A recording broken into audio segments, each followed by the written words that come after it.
he came to power on a reformist platform. He actually had the word revolution in his movement's platform, and he saw himself as really trying to take France's sclerotic political and economic system and overhaul it.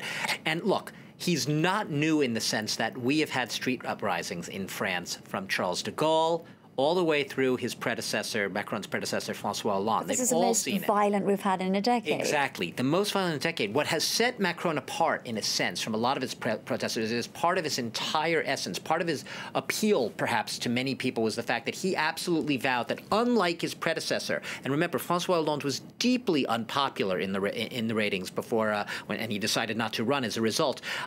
All of them had bowed in the end to street protests. A reform would be pushed through, there would be some uprising, there'd be a riot, there'd be something in the street, and they would back down. And Macron came to power, perhaps you could say overconvinced in his own ability to cajole, persuade the French that it was in their own best interests to take this tough medicine, and that he was determined not to back down. Well, where we see that he's now giving some ground. He's having to bow to the same realities as his predecessors, realities perhaps that he thought he might be invulnerable to, immune to. Here's the problem right now. He was elected more on a negative vote. That is, it wasn't so much a pro-Emmanuel Macron vote. It was a vote against the far-right leader Marine Le Pen. So he came with, you could say, almost negative support to power, even though he won the presidency. And his movement itself was just that. The En Marche movement, On the March, when he was running, was not a political party. And it never had sort of the deep grassroots, you could say, legitimacy, or even that party machine network that you could say a political leader might need to tap into in order to push through reforms. So right now, in his moment of truth, is this moment of reckoning for him.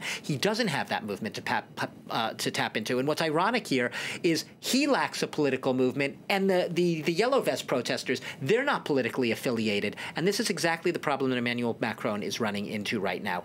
France lacks, you could say, the coherent or the solidified political institutions to answer in a satisfactory way, at least from the Yellow Vest protesters' view, their demands. Our next